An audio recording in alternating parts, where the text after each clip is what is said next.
in collaborazione con Consorzio Agrario Lombardo-Veneto. Fedeli alla terra. Il miglior grana padano lo trovate solo nel punto vendita del caseificio europeo a Bagnolo San Vito. Ed inoltre, a completare l'offerta del gusto, troverete carni suine, bovine e pollame provenienti dai nostri allevamenti garantiti. Caseificio europeo, meta ideale per palati esigenti. A Bagnolo San Vito.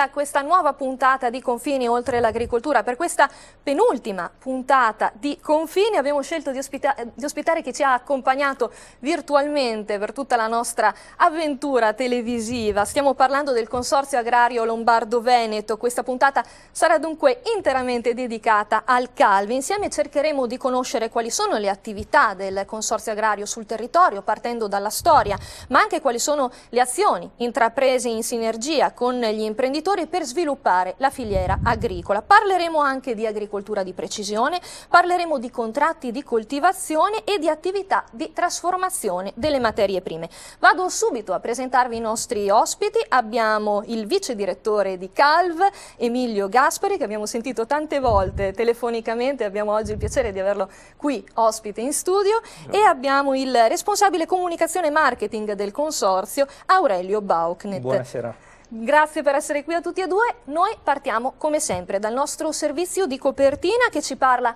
dell'agricoltura italiana, delle sue debolezze ma anche dei suoi vantaggi, ma soprattutto dell'importanza della filiera agricola. Vediamo. Così forte eppure così debole è l'agricoltura italiana, l'espressione più alta dell'economia reale strategica per il rilancio del paese, vittima però al tempo stesso di una crisi violenta che sta mettendo a dura prova i suoi oliati meccanismi. Unanime la posizione delle organizzazioni di categoria. Il primo vero problema dell'agricoltura è determinato dal suo basso potere contrattuale, che non riesce a far valere la ricchezza della produzione nei confronti degli altri attori della filiera. Secondo una recente indagine di Coldiretti, per ogni euro speso dal consumatore solo 17 centesimi finiscono nelle tasche degli agricoltori.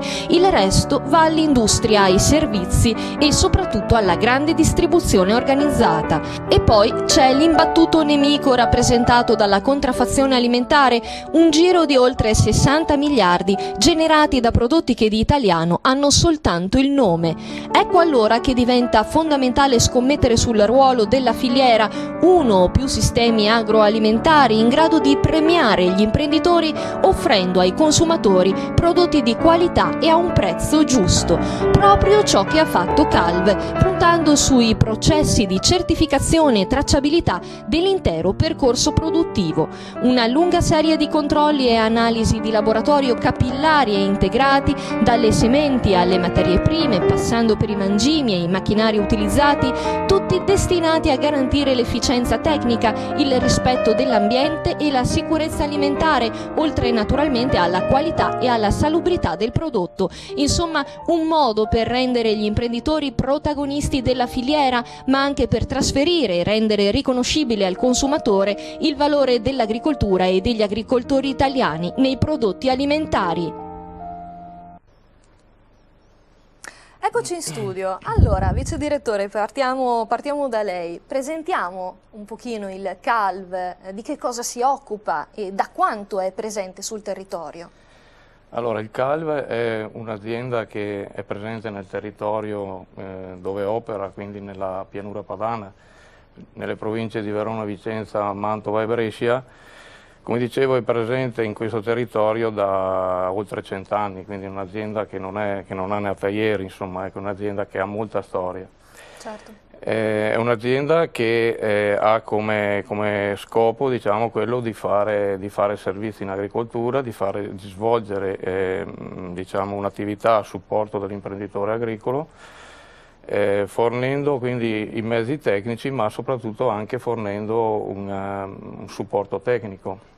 Certo. Tanto è vero che nei numeri del CALVE molto importante è il numero dei tecnici che il CALVE ha e col quale opera sul territorio. Sono circa 170 persone che ogni mattina diciamo, partono e fanno questa attività a fianco dell'imprenditore agricolo. Insomma, un'attività di supporto importante, esatto, per gli agricoltori. Certo, quindi un'attività che ha permesso al CALVE di sviluppare un fatturato nel consolidato di 320 milioni di euro e di porlo, diciamo, come azienda leader nel settore, quindi anche a livello nazionale, sia nel mondo dei consorzi agrari che nel mondo dei servizi in agricoltura, è un'azienda diciamo leader. Certo. Quindi Noi, 300... Vice Direttore, la interrompo perché c'è una parte importante che abbiamo sentito nel servizio, si parla tanto di filiera.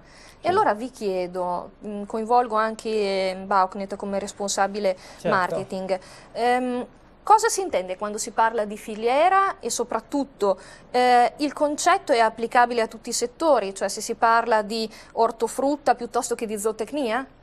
Beh, intanto il concetto di filiera è il cuore del CALV. La mission principale del Consorzio Agrario è costruire filiere, perché oggi l'azienda agricola non può lavorare da sola, non può confrontarsi sul mercato purtroppo con le sue sole forze e ha bisogno di lavorare in un sistema organico e strutturato. Il Consorzio scende in campo per offrire questo fondamentalmente, un supporto completo che inizia dal seme e finisce con il prodotto finito sulla tavola dei consumatori. Lo vedremo insomma dal campo alla tavola, è il caso di dirlo. Il CALV accompagna tutto quello che è la storia in un certo senso del prodotto che arriva proprio sulle nostre tavole. Infatti le nostre attività iniziano proprio con una società del gruppo che si chiama ProSeme, controllata al 100%, specializzata nella selezione delle migliori sementi per specifici terreni.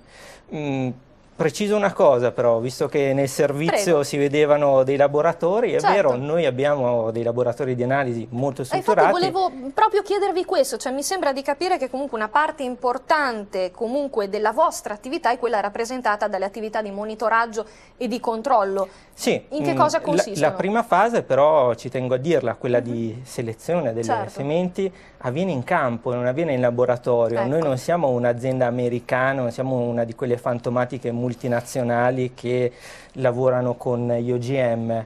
La nostra è una selezione naturale che avviene in campo con la schiena piegata sotto il sole. I nostri tecnici fanno questo fondamentalmente. Com'è la tradizione di fatto dell'agricoltura. Assolutamente, e questo ci ha permesso con mezzi naturali di selezionare delle varietà che oggi sono leader sia nel sud Italia che nel nord Italia. Per il nord Italia ad esempio possiamo citare la varietà Mimmo oppure la varietà Core, un grano duro molto presente nel sud Italia. Ecco, questa è tutta farina del nostro sacco, è proprio il caso di dirlo. Dall'inizio alla fine, certo. Mi chiedo però una cosa, probabilmente se lo staranno chiedendo anche i nostri telespettatori a casa.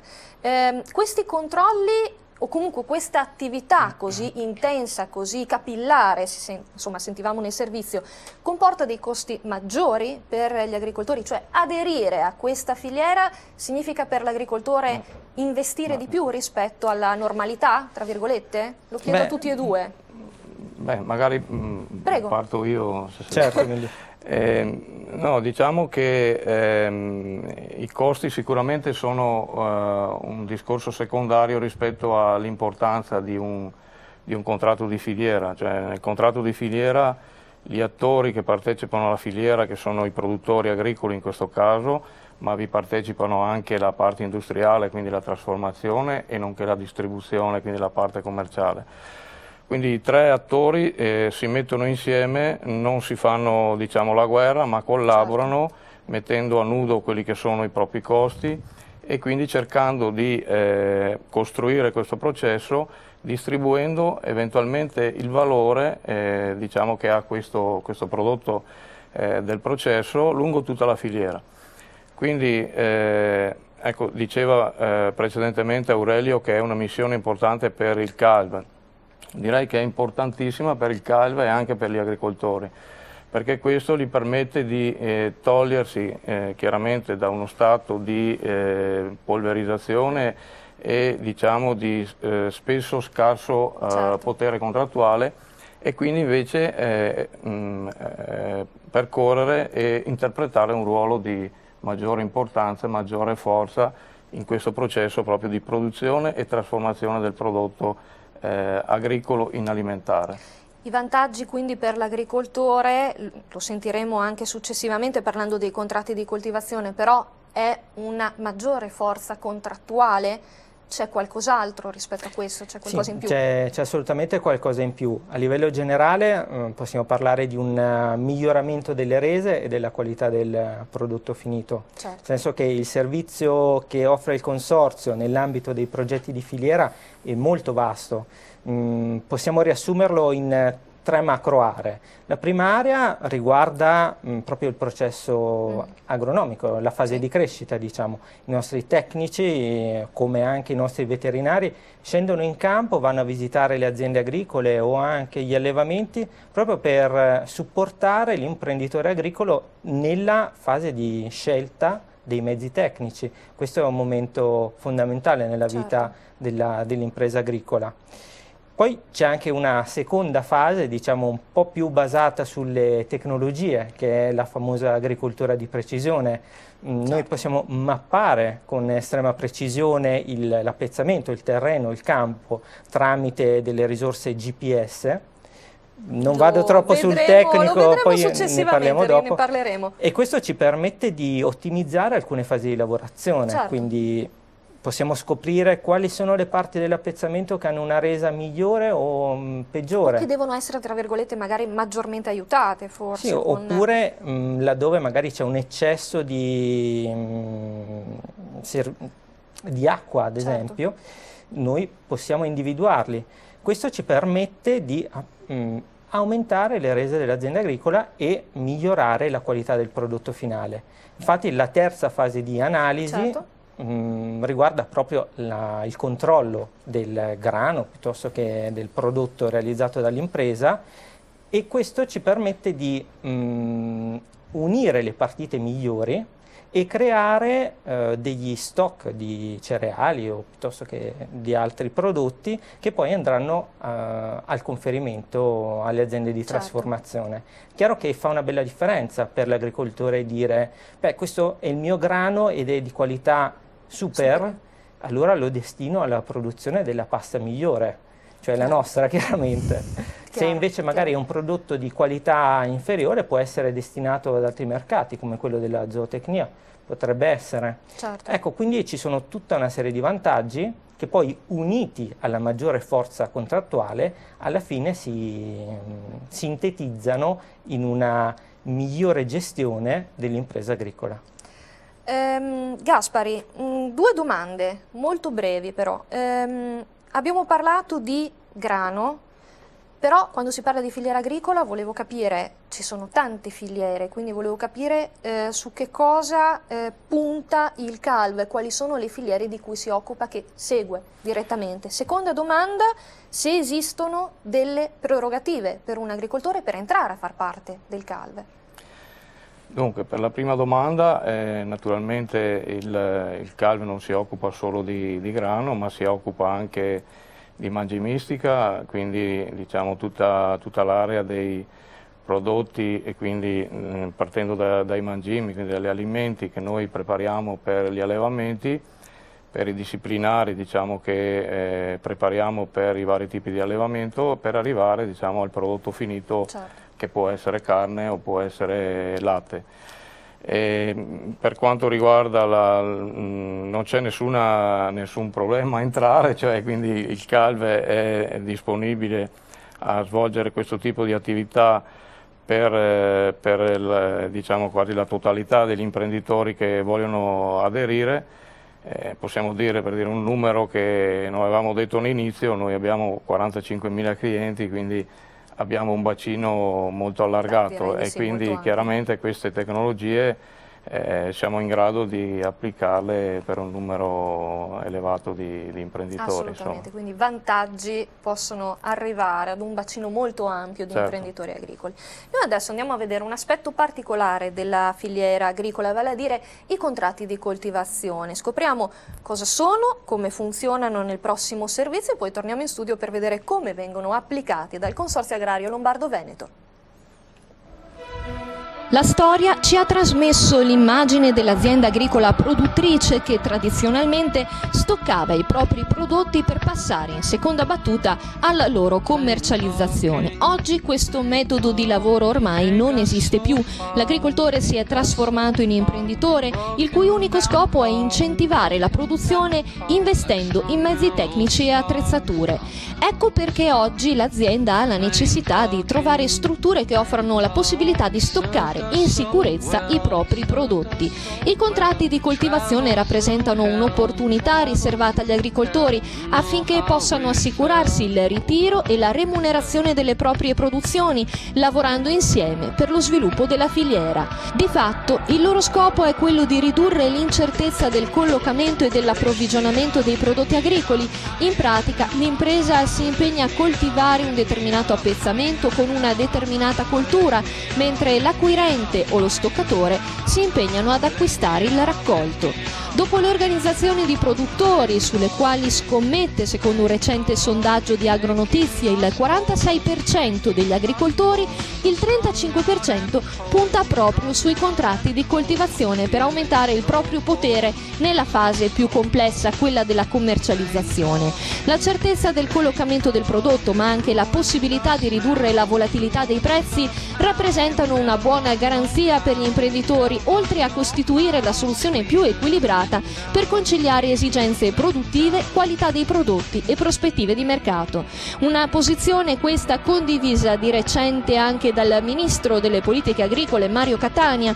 Vorrei che la filiera agricola crescesse integrandosi di più e che il rapporto tra imprese agricole e industria alimentare si consolidasse, ha dichiarato intervenendo all'inaugurazione della 16ª edizione di Cibus a Parma. Il Ministro ha chiesto in particolare una più stretta programmazione del lavoro proprio attraverso i contratti di coltivazione, in grado di dare serenità alle aziende del comparto primario e fornire certezze in termini di approvvigionamenti all'industria alimentare.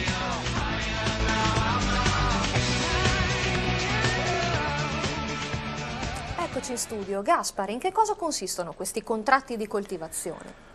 Allora, un contratto di coltivazione è un contratto in cui gli attori, diciamo, della filiera o del processo di produzione si mettono insieme e sottoscrivono questo accordo. Quindi un contratto di coltivazione può essere fatto, per dire, tra il CALV e un produttore agricolo, nel quale il produttore agricolo si impegnerà, sottoscrivendo questo contratto, a coltivare una certa produzione, esempio parliamo del mais, parliamo della soia, parliamo del grano, secondo un certo disciplinare, quindi utilizzando certi mezzi tecnici, facendo degli interventi con diciamo una tecnica prestabilita e quindi sperimentata da parte del CALV, e dall'altra parte lo stoccatore o l'utilizzatore, colui che acquista, si impegna ad acquistare quel prodotto. Certo. Ecco, viene già in quel momento stabilito anche la modalità di valorizzazione di quel prodotto, quindi della produzione. Quindi chi produce sa già in quel momento come valorizzare il prodotto, come prezzare il prodotto. Quindi quanto gli verrà, quale sarà la retribuzione di fatto? Esatto, quindi allora a scelta del produttore, un produttore può scegliere sia di fissare immediatamente il valore, quindi il prezzo, quindi il CALV è anche disponibile a dare un prezzo, quindi fissare un prezzo già a termine, quindi vuol dire nel momento in cui io semino, già se voglio fisso un prezzo. E quindi l'imprenditore è in grado già di fare i suoi conti e stabilire se quel prezzo gli va bene, quindi lo può fissare. Quindi insomma viene eliminato il discorso della volatilità dei prezzi, che questo può infatti comportare dei problemi. Esattamente, questo è esattamente un sistema, quindi il contratto di filiera e i contratti di coltivazione sono modalità, diciamo, sono accordi che proprio riescono ad andare a controllare, diciamo, a gestire quello che può essere un mercato volatile, perché i prezzi vengono stabiliti, diciamo, prima e si tiene conto nella definizione dei prezzi anche nel caso dei contratti di filiera anche dei costi di produzione, quindi al produttore viene dato un prezzo che copra i costi di produzione e dia un margine operativo diciamo agrario quindi, interessante. Di fatto è un contratto chiave in mano, quindi so esattamente quanto e cosa andrò a produrre, ovviamente so quanto tornerà nelle mie tasche. Esattamente, insomma. E so anche dove andrà il mio prodotto, quindi certo. non dovrò al momento in cui vanno a raccogliere andare sul mercato con il rischio magari che in quel momento il prodotto non è richiesto oppure ci sono problemi eccetera, ma io avrò già stabilito prima, quindi ho già definito dove va il mio prodotto, sono seguito nella coltivazione certo. E poi so come verrà valorizzato, posso addirittura fissare il prezzo oppure posso anche stabilire come farò a fare il prezzo, quindi è un sistema estremamente sicuro e tranquillo e anche in grado, come dicevo, proprio di opporsi a questa situazione della volatilità dei prezzi che sicuramente può creare problemi certo. non leggeri a un imprenditore. Baucknet, l'impressione, ancora una volta ci avviamo alla conclusione di questa prima parte, l'impressione è che ancora una volta l'agricoltore debba fare rete, l'aveva detto anche il presidente di Confagricoltura Mario Guidi quando è venuto qui a Mantova per l'assemblea provinciale. Quindi che l'agricoltore debba fare rete e debba lavorare in sinergia per uscire dalla crisi. Un esempio è la filiera, ovviamente, un esempio è il contratto di coltivazione. È ancora ipotizzabile la figura dell'agricoltore che lavora da solo e che riesce a sussistere, in un certo senso, ad esistere da solo? Sempre meno, è sempre più difficile. Il mercato è veramente aggressivo e nella filiera, in questa famosa filiera, chi fa da padrone alla fine è la grande distribuzione. Sarebbe logico lavorare dal campo alla tavola, no? Certo. Invece la grande distribuzione impone l'esatto opposto, dalla tavola, cioè dal mercato, si impongono i costi, i prezzi sì. Al campo, cioè all'impresa agricola. Il sistema filiera che propone il Consorzio è una risorsa per ribaltare questo meccanismo. Farcela da soli è veramente difficile perché ci sono delle variabili che prescindono dalla volontà dell'imprenditore agricolo, il prezzo del grano piuttosto che il prezzo del gasolio o il meteo, sono tutte macro variabili di fronte alle quali l'imprenditore è sostanzialmente impotente. Certo. Con alle spalle una struttura importante che ha una capacità contrattuale e che ha le conoscenze per affrontare con forza tutti gli interlocutori della filiera, ecco che il contesto cambia. Certo. Bene, noi ci lasciamo adesso per qualche minuto di pausa, torniamo fra poco, continuiamo a parlare con il Consorzio Agrario Lombardo-Veneto. Restate con noi. Ben ritrovati, seconda parte di Confini oltre l'agricoltura, ospite d'eccezione oggi il Consorzio Agrario Lombardo-Veneto. Abbiamo parlato di filiere agricole, abbiamo parlato di contratti di coltivazione, parliamo ora di agricoltura di precisione o la cosiddetta precision farming.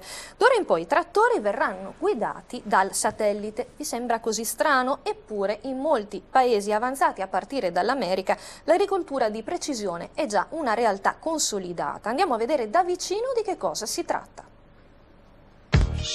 L'agricoltura di precisione è una tecnologia innovativa che sta prendendo piede in molti paesi avanzati e negli ultimi 10 anni si conta che abbia registrato una rapida diffusione anche in Italia. Attraverso nuove tecnologie con sensori in grado di registrare le caratteristiche del terreno per poi soddisfarne le esigenze in modo mirato, l'agricoltura di precisione costituisce la risposta più attuale per coniugare redditività e rispetto per l'ambiente. Grazie ai sistemi di guida molto evoluti, basati sull'utilizzo del GPS e dei sensori, riduce la fatica e garantisce un aumento della capacità di lavoro dal 10 al 15%, permettendo di operare anche in condizioni di scarsa visibilità. Nonostante la tecnologia l'abbiamo inserita dal 2010, siamo già in grado di dire che vi è un sostanziale risparmio sulle operazioni di lavorazione con macchine che hanno questa tecnologia. Soprattutto siamo in grado di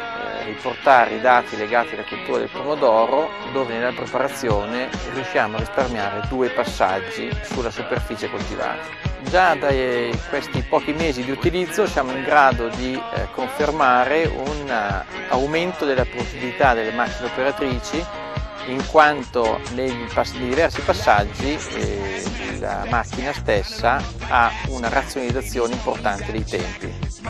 Il timore da parte degli agricoltori è che scegliere l'agricoltura di precisione significhi cambiare interamente il parco macchine, nulla di più sbagliato. Anche i mezzi privi di sensori possono infatti essere allestiti con pacchetti completi in grado di effettuare una precisa analisi quantitativa e qualitativa a costi di poco superiori ai 20.000 euro, conseguendo i medesimi risultati che si avrebbero con una macchina nuova di zecca, senza contare il risparmio di materiale. La distribuzione a dosaggio variabile di concimi e prodotti fitosanitari consente infatti una riduzione di costi a parità di produzione dal 10 al 20% e di risparmiare fino all'80% di prodotti per la difesa. Da non sottovalutare inoltre in tema di sostenibilità il risparmio di acqua, che si attesta dal 5 al 20%.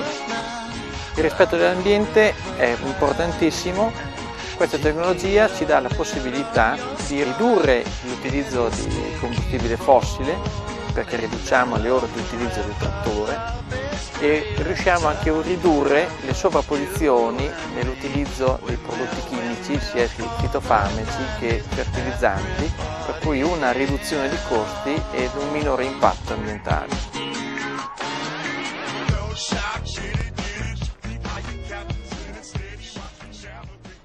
Bauchnet, lo sentivamo dal servizio, l'agricoltura di precisione nasce in America, prende piede lì dove comunque ci sono dei terreni e degli appezzamenti molto vasti. Vale la pena applicarla anche in Italia?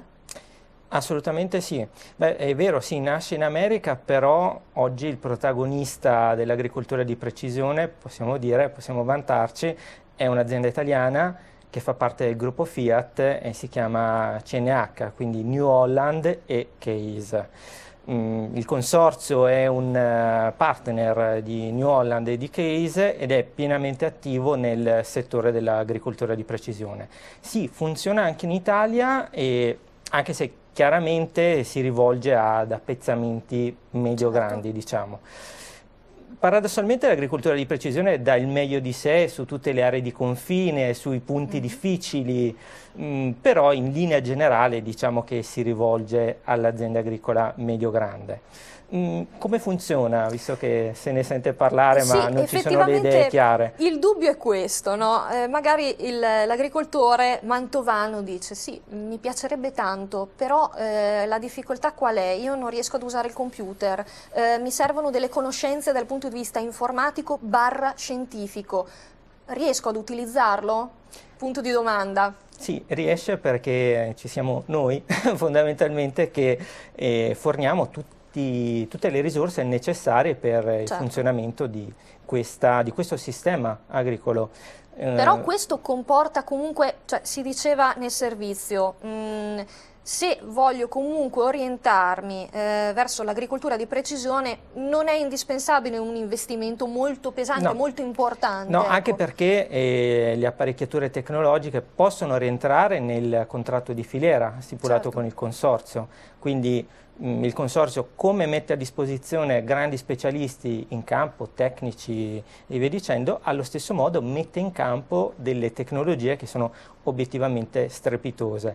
Magari c'è un luogo comune, no? Che vede l'impresa agricola un po' più indietro rispetto che so, al mondo dell'automotive, a questi super macchinoni, a questi SUV. Beh, niente di più sbagliato, in realtà c'è molta più tecnologia su una Mieti Trebbia che sulla più costosa delle automobili. E l'agricoltura di precisione lo dimostra.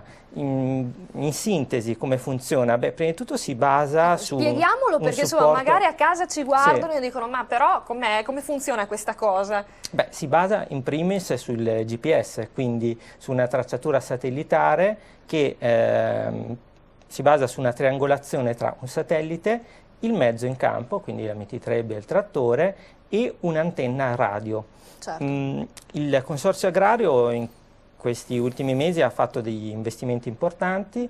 Oggi possiamo dire che praticamente tutta la provincia di Mantova, ma come altre province, sono coperte integralmente dal nostro segnale radio, da queste antenne RTK, e quindi con estrema semplicità noi possiamo interagire e aiutare gli imprenditori agricoli della provincia di Mantova per sfruttare attivamente queste nuove tecnologie. A quali colture si applica? Cioè si devono fare delle distinzioni dal punto di vista proprio culturale? L'agricoltura di precisione è molto attiva nell'ambito dei cereali ed anche nell'ambito della vite, però tendenzialmente i vantaggi si possono applicare a qualunque tipo di cultura. Certo. Il concetto fondamentale è quello di fare una mappatura molto precisa dell'appezzamento del terreno e sfruttando questa mappa andare a misurare di volta in volta tutte le fasi di lavorazione del processo agronomico.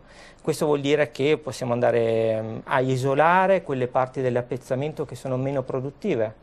Possiamo individuare quelle zone del campo dove c'è un eccesso di irrigazione e in generale possiamo ottimizzare tutti i passaggi che fa il mezzo, cioè il trattore o la mettitrebbia. Quindi sai Valentina come funziona la raccolta, no? Ci sono queste mettitrebbie che passano e non è facile, però non sono facili da guidare e spesso si creano delle sovrapposizioni. Certo. Faccio la prima striscia, raccolgo la prima linea di grano e poi magari mi capita di scivolare, strabordare. Con l'agricoltura di precisione tutto questo viene fatto in maniera perfetta. Insomma, si ottimizzano i tempi. Con una tolleranza di 20 cm, quindi risultati incredibili. Questo vuol dire più comfort nella guida per l'operatore, certo. Questo vuol dire risparmio di carburanti, vuol dire risparmio nell'irrigazione, risparmio nelle sementi, quindi ci vorranno meno sementi per coprire il campo, certo. Con l'uso di tutti i mezzi tecnici che possono servire per supportare la crescita. Sentivamo nel servizio, si arriverà al trattore guidato direttamente dal satellite? Ci siamo quasi forse? Tecnicamente sarebbe anche possibile, però a livello normativo, ma è anche il buon senso che lo dice, certo, questo certo. non avverrà mai. Ci vuole sempre la presenza di un operatore altamente specializzato che coordina tutta l'operazione, cioè la guida e la raccolta. Certo.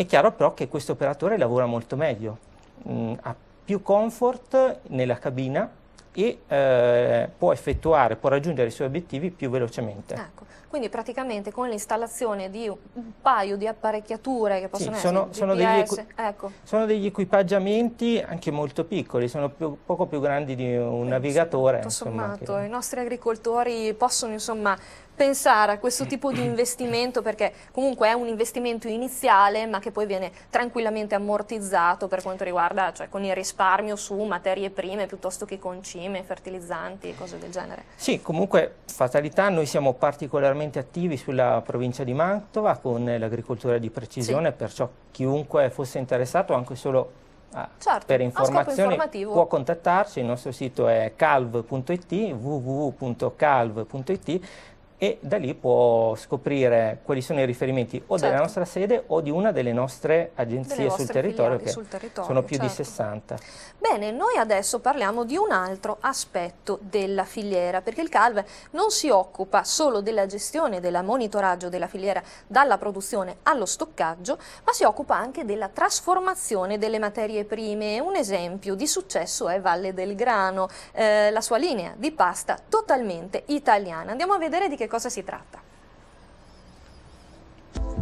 Dal campo alla tavola, è il caso di dirlo. Tra i consorzi agrari più attivi del nord Italia, il CALV non si occupa solo del monitoraggio della filiera e dello stoccaggio della materia prima, ma anche della trasformazione dei prodotti. Mentre rimangono costanti qualità e sicurezza, CALV ha selezionato, attraverso la sua attività di ricerca e costituzione di nuove varietà, le sementi più adatte al clima italiano per avere un prodotto eccellente. Ha coltivato direttamente insieme agli agricoltori italiani il grano, lo ha trasformato trasformato in semola e nel proprio pastificio di Enna ha dato vita ad una pasta di altissima qualità, totalmente italiana, la pasta Valle del Grano. Una pasta realmente 100% italiana. Esistono infatti sul mercato dei prodotti e delle paste realizzati in Italia ma con materie prime provenienti da altri paesi. Solo facendo capire al consumatore finale che la pasta che sta acquistando è italiana negli ingredienti e prima di tutto nel grano, si può incentivare una nuova cultura alimentare più attenta alle origini produttive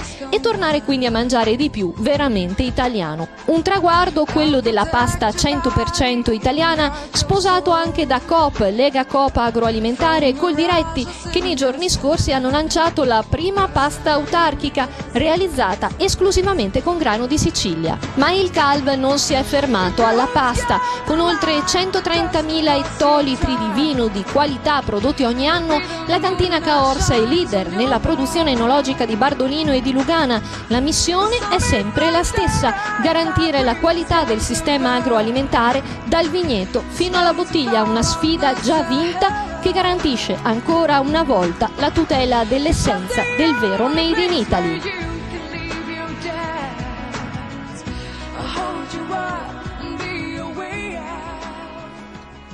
Eccoci in studio, Gaspari, abbiamo visto trasformazione del grano in pasta in questa linea importante, abbiamo visto anche il vino, insomma è tutto un modo per valorizzare la figura del contadino, dell'agricoltore, ma anche per valorizzare, l'abbiamo sentito, il Made in Italy. Certo, perché chiaramente questo tipo di produzione sono l'espressione di un'applicazione pratica di quello che è una filiera. Quindi a noi interessa proprio valorizzare le origini di quel prodotto, cioè di quella pasta o di quel vino, che è il grano nazionale, che chiaramente ha delle caratteristiche particolari e che, diciamo, solo in un contratto di filiera, quindi in un collegamento, in un processo collegato, chiaramente vengono trasmesse dal produttore al consumatore, ma anche il consumatore stesso dà dei messaggi al produttore, cioè nel senso che apprezza un prodotto di quel tipo, quindi di alta qualità, e questo succede sia nella pasta e sia nel vino. Certo, ho visto che un'altra collaborazione fruttuosa è quella con il Consorzio Casalasco del Pomodoro, è vero? Sì, c'è anche questa... Sì, il Casalasco è una cooperativa di trasformazione alla quale noi aderiamo attraverso una nostra cooperativa. Abbiamo costituito una cooperativa per la coltivazione specifica del pomodoro e quindi aderiamo a questa filiera consegnando il pomodoro.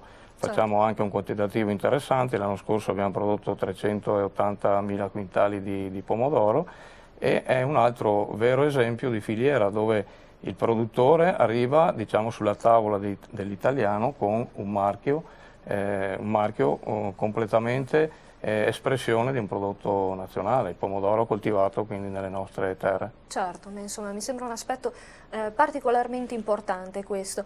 Noi adesso ci lasciamo per un'altra brevissima pausa pubblicitaria, torniamo fra poco per le conclusioni di questo dibattito e naturalmente tante altre notizie che arrivano dal settore primario. A fra poco. Eccoci di nuovo in studio, terza parte di Confini oltre l'agricoltura. In questa terza parte andiamo a vedere che cos'è successo a livello di agricoltura a Mantova e allora lo scorso giovedì a Pegognaga si è svolto il convegno dedicato ai pensionati del mondo agricolo organizzato dalla CIA provinciale. Ovviamente c'eravamo anche noi di Confini oltre l'agricoltura, andiamo a vedere. Conoscere il proprio passato, le proprie radici per sapere dove indirizzare il proprio futuro. Da questo slogan ha preso il via il dibattito organizzato dalla CIA provinciale con l'Associazione Nazionale Pensionati, andato in scena giovedì scorso a Pegognaga. Non un incontro all'insegna della nostalgia dei tempi andati, ma un modo per guardare avanti con la saggezza e l'esperienza degli anziani a fare da guida. In un momento di crisi come questo, le esperienze che possiamo dire quasi di un secolo, perché hanno circa dai 70 ai 75 anni, quindi quasi un secolo, e hanno un bagaglio di esperienza molto importante che in un confronto possono emergere certe situazioni di respiro, cioè che possono dare un respiro e una valorizzazione alla nostra organizzazione intraprendendo anche nuove strade. Il 2012 è l'anno europeo dell'invecchiamento attivo e della solidarietà tra le generazioni. Io ritengo che uno dei compiti, a parte la difesa delle pensioni che sono basse, creare un paniere, avere uguaglianza nei trattamenti eccetera, però l'importante è quello di far sentire l'anziano, visto che gli anziani di adesso sono stati i giovani dell'altro giorno, sono quelli che hanno fatto la Costituzione, di far sentire che la Costituzione conta ancora. Quando si parla di anziani che vivono essenzialmente nelle aree rurali, il problema primo che ci viene in mente sono le difficoltà di fronte alla crisi che oggi hanno questa categoria. Pensionati che hanno pensioni bassissime, quindi al di sotto della soglia di povertà, pensionati che sono spesso obbligati a continuare la propria attività agricola proprio per sbarcare il lunario, come si dice, però l'obiettivo è anche quello di crescere, di guardare al futuro, e quindi i giovani.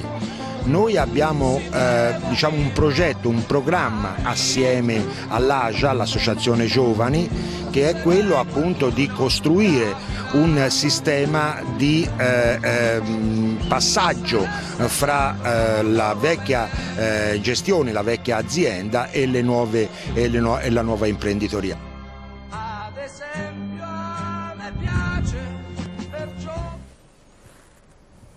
Eccoci in studio. Beh, insomma, abbiamo visto la parte così delle tradizioni che sono rappresentate proprio da questo gruppo dei pensionati della CIA, e qui invece oggi abbiamo quella che è l'innovazione, il futuro in un certo senso dell'agricoltura. Arriviamo un po' alle conclusioni di questo dibattito, se siete d'accordo.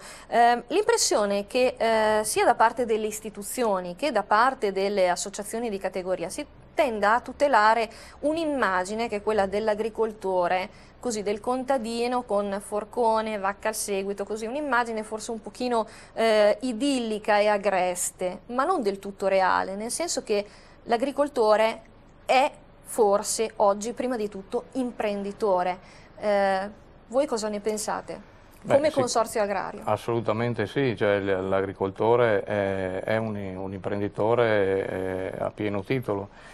Diciamo che l'aspetto così idilliaco magari può essere nei ricordi. L'imprenditore oggi si confronta con un mondo difficile e quindi molto impegnativo, però ecco, vogliamo dire, penso che l'agricoltura abbia molte cose da esprimere, e in particolare la nostra agricoltura italiana e del nord Italia. E noi del Consorzio Agrario in effetti stiamo lavorando molto proprio perché crediamo che attraverso le innovazioni e il miglioramento della qualità delle produzioni e l'efficienza, soprattutto l'efficienza della produzione, possano dare quella marcia in più che serve al nostro agricoltore. Ecco, teniamo conto che stiamo vivendo momenti difficili, ma dobbiamo anche dire che la qualità dei nostri prodotti è riconosciuta in tutto il mondo, quindi lei prima faceva cenno al Made in Italy e sicuramente questo ci può dare veramente quello scalino in più. Quindi noi dobbiamo credere in questo, e il Consorzio Agrario, come vedete, come si è visto, attraverso anche le proprie esperienze dirette, sta lavorando molto in questa direzione proprio per cercare, soprattutto l'obiettivo finale è quello di avvicinare quello che è l'agricoltore, quindi l'imprenditore agricolo, al consumatore, perché solo facendo così sicuramente noi potremo vincere veramente tante sfide. Certo. Bene, noi abbiamo parlato di tradizioni, abbiamo sentito insomma questo dibattito dedicato alla figura dei pensionati in agricoltura, ma c'è un altro evento che si è svolto poche settimane fa, perché è stato ufficialmente inaugurato il Museo del Salam Casalin di Moglia. Noi di Confini eravamo andati a scoprirlo qualche mese prima, quando era ancora in fase di elaborazione, ecco. Quindi vi proponiamo oggi l'intervista che avevamo realizzato insieme all'ideatore, al curatore di questo museo, Claudio Mezza, titolare dell'agriturismo Cortevalle San Martino. Ci sono tutti gli strumenti che hanno scandito per anni la vita contadina, dagli aratri al vecchio telaio per le lenzuola, passando per i giocattoli dei bambini, gli attrezzi da calzolaio e quelli più rudimentali per uccidere il maiale. Un patrimonio inestimabile che la famiglia Mezza di Moglia, alla guida dell'agriturismo Cortevalle San Martino, ha voluto raccogliere e mettere a disposizione della cittadinanza affinché il passato delle genti contadine non venisse dimenticato. La cosa che mi ha fatto pensare a questo museo è la grossa passione per il passato, quindi per tutti gli oggetti, per tutti gli attrezzi del lavoro dei campi di una volta. Una volta avuto a disposizione lo spazio per poter allestire questi oggetti, io e la mia famiglia ovviamente abbiamo pensato di allestire questo museo. I filoni in questo momento sono due che abbiamo seguito. Uno è il Museo del Salam Casalin, che consiste in tutti gli oggetti e gli attrezzi che venivano utilizzati per uccidere il maiale fino a 50, 60, 60, 70 anni fa. L'altra parte del museo invece rappresenta quella che è un po' la vita domestica dell'azienda agricola, della casa contadina, quindi tutti quei lavori che si facevano ma che non erano prettamente legati alla coltivazione della terra, ma legati proprio alla casa, quindi la costruzione di oggetti, le sedie, i tavoli, la sistemazione delle scarpe, il telaio per fare tovaglie, tovaglioli, lenzuola, eccetera, eccetera. E poi ci sono gli strumenti oggi dimenticati, proprio come questi. Questa è la collana del maiale. Molto spesso il maiale viveva nel porcile sotto il forno del pane, nell'azienda agricola di un tempo. Quando si faceva il pane d'estate, il maiale non poteva restare nei paraggi perché si scaldava tutto l'ambiente, quindi veniva tolto dal porcile, veniva legato alla pianta, quindi all'ombra. Questa è la famosa macchinetta del flit. Per il flit, per fare il trattamento, diciamo, antimosche, antiparassitario alle stalle e agli animali, quindi era sempre vicino al porcile del maiale o alla stalla delle mucche. Il principio attivo che veniva usato era il DDT, parola che non si può neanche pronunciare adesso vista la tossicità di questo principio attivo, ma un tempo, quando non si conoscevano gli effetti negativi, veniva usato in tutte le stalle. Questa è la mazza con il chiodo spola. Questi due oggetti, attrezzi, venivano usati per stordire il maiale prima di tagliarlo col coltello, cioè prima di infierire sul maiale con un coltello, quindi fargli male, veniva stordito finché non sentisse dolore durante l'uccisione vera e propria.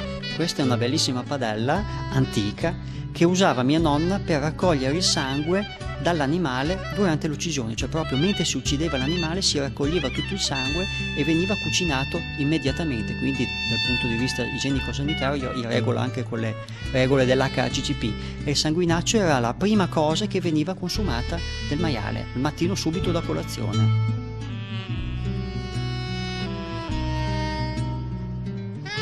Eccoci in studio, beh insomma si scherzava nel fuori onda e si diceva beh insomma un po' violenti forse insomma in passato, però c'è questa Baucknet, questa commistione, no, di tradizioni, di storia che stenta a morire, che ovviamente non deve morire, almeno io sono di questa opinione, e dall'altra però c'è l'innovazione che ovviamente avanza e che anche questa deve esserci, no? Assolutamente, l'imprenditore agricolo deve unire tradizione e innovazione, deve farsi traghettatore del passato e del presente contemporaneamente. Non dimentichiamo che sulle spalle degli imprenditori agricoli c'è il 15% del PIL nazionale. Se falliscono loro, fallisce tutto il paese. Oggi gli imprenditori agricoli sono gli eroi di questo paese. Però l'importante è che anche i consumatori diventino degli eroi. Consapevoli comunque anche di questo ruolo, mi permetto di aggiungere. Beh, è giusto così. Però questo ruolo devono assumere anche i consumatori, che devono iniziare a valorizzare il Made in Italy, a scegliere la qualità e a fare delle scelte coraggiose. Non le scelte che vengono da fuori, non le scelte più facili, ma le scelte che caratterizzano il sistema Italia. Certo. Ricordiamo i vostri contatti per i nostri agricoltori, i nostri telespettatori che ci stanno seguendo, chi magari vuole farsi affiancare per il discorso filiera piuttosto che i contratti di coltivazione o anche l'agricoltura di precisione, l'abbiamo sentito prima, chi possono contattare? Beh, possono consultare il nostro sito web www.calv.it, scriverci un'email info@calv.it oppure chiamare alla nostra sede centrale di Verona 045 82 70 555 per scoprire qual è una delle 60 sedi più vicina alla loro azienda agricola. Ecco, abbiamo visto tra l'altro i contatti in sovraimpressione, noi tra l'altro vi mettiamo a disposizione anche la nostra pagina Facebook, se c'è qualcuno che ci vuole contattare ovviamente saremo ben lieti di passarvi insomma, le segnalazioni, comunque le domande che arriveranno. Noi a questo punto vi lasciamo alla nostra consueta rubrica Flash Agricoltura con tutte le notizie in breve che arrivano dal settore primario. Si chiama Urban Farming e muove ogni anno un giro d'affari di oltre 1 miliardo di euro, coinvolgendo attivamente oltre 4,5 milioni di italiani. Lo rileva la CIA, che parla di un trend sempre più diffuso. I nuovi farmer urbani, spiega l'organizzazione, sono una comunità variegata che cresce di anno in anno e che oggi incuriosisce e attira 2 famiglie su 10. C'è chi lo fa per necessità, per tamponare così alle conseguenze della crisi, ma sempre più spesso si tratta semplicemente di appassionati del mangiar sano e della vita all'aria aperta. È un bilancio più che soddisfacente quello che il 2011 ha riservato ai prodotti biologici in Italia. Dalle rilevazioni Ismea e Eurisco emerge un incremento della spesa dell'8,9% su base annua, in leggero rallentamento rispetto al tasso di crescita del 2010, ma in evidente controtendenza con la riduzione complessiva dei consumi di generi alimentari convenzionali. Incrementi si rilevano in particolare per il lattiero caseare, più 16,2%, le uova, più 21,4% e per altri prodotti come biscotti, dolciumi, snack e bevande analcoliche. Più contenuti gli aumenti per l'ortofrutta fresca e trasformata, più 3,4%, che resta comunque la categoria guida tra i prodotti biologici. Giovedì 17 maggio, con inizio alle 9:30, all'Auditorium Parco della Musica di Roma si svolgerà l'assemblea di Coldiretti Giovani Impresa dal titolo Giovani per l'Italia. Oltre 2000 giovani agricoltori provenienti da tutte le regioni parteciperanno all'incontro per affermare l'importanza dei giovani per rinnovare e rilanciare il nostro paese. Oltre al presidente della Coldiretti Sergio Marini e al delegato Coldiretti Giovani Impresa Vittorio San Giorgio, interverranno tra gli altri il ministro per la coesione territoriale Fabrizio Barca e il ministro per le politiche agricole Mario Catania. È ora di finirla, la vicenda delle quote latte sta assumendo i contorni di un vero e proprio stillicidio nei confronti degli allevatori e delle loro rappresentanze. Per questo chiediamo l'immediata costituzione di una commissione d'inchiesta che faccia la massima chiarezza, e quanto sollecitato dal presidente della CIA Giuseppe Politi, che ha sottolineato come le istituzioni preposte abbiano fatto assai poco per risolvere la confusione intorno alla vicenda delle quote latte. Ma non solo, ha aggiunto Politi, rari sono stati anche i tentativi per cercare di garantire al sistema produttivo lattiero caseario le necessarie certezze e per rendere migliori e più stretti i rapporti nell'intera filiera. I formaggi sembrano non conoscere crisi. Secondo le ultime rilevazioni dell'Istat, il settore anche per l'inizio del 2012 registra rispetto allo scorso anno un trend al rialzo pari a un più 6,15% nelle esportazioni, corrispondente a 19.735 tonnellate per un valore totale di 138 milioni di euro. Le performance migliori sono state registrate dai formaggi freschi, mozzarella, mascarpone e ricotta, cresciuti in volume del 6,2% e in valore del 10,2%, seguiti a ruota da grana padano e parmigiano reggiano, gorgonzola e formaggi grattugiati.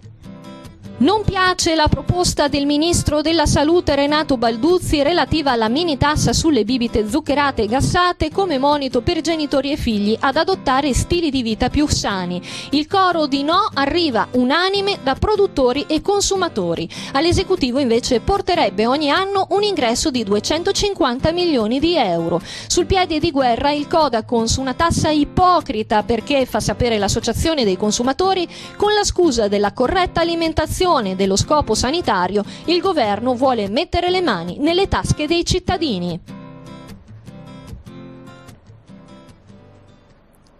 Eccoci in studio, siamo ormai ai saluti. Ultime battute, parlava Bauchnet di una bottega di Campagna Amica. Quindi parliamo di distribuzione? Sì, distribuzione finale, ultimo anello della filiera del Consorzio Agrario. Abbiamo da poco aperto una bottega di Campagna Amica, il progetto di Coldiretti a Verona, in Viale del Lavoro 52. Speriamo ne seguiranno altre. Che cos'è la bottega di campagna amica? Beh, sostanzialmente è il posto dove gli agricoltori possono vendere direttamente al consumatore finale le loro eccellenze enogastronomiche. Ecco, quindi massima attenzione al chilometro zero, tanti prodotti locali ma anche prodotti nazionali, tutti rigorosamente da filiera italiana al 100%. Quindi insomma l'abbiamo detto anche in un servizio, no? Dal campo alla tavola il CALV c'è, è presente, esatto, con monitoraggio, controlli ovviamente per garantire il massimo della qualità e del Made in Italy. Io ovviamente ringrazio i miei ospiti, il vice direttore del CALV Emilio Gaspari, ringrazio il responsabile comunicazione e marketing Aurelio Bauchnet e mi sento di ringraziare ovviamente tutto il CALV che ha creduto nel progetto di Confini oltre l'agricoltura per primo, oserei dire, insomma, avevo creduto in questa trasmissione sin dall'inizio. Ringrazio la regia Luca Trentini, ovviamente vi do appuntamento a lunedì prossimo per l'ultima puntata di Confini. Noi ci vediamo alle 14:30 e alle 21:10 come sempre. Io vi ringrazio per essere stati con noi e vi auguro un buon proseguimento di serata su Mantova TV. Ciao!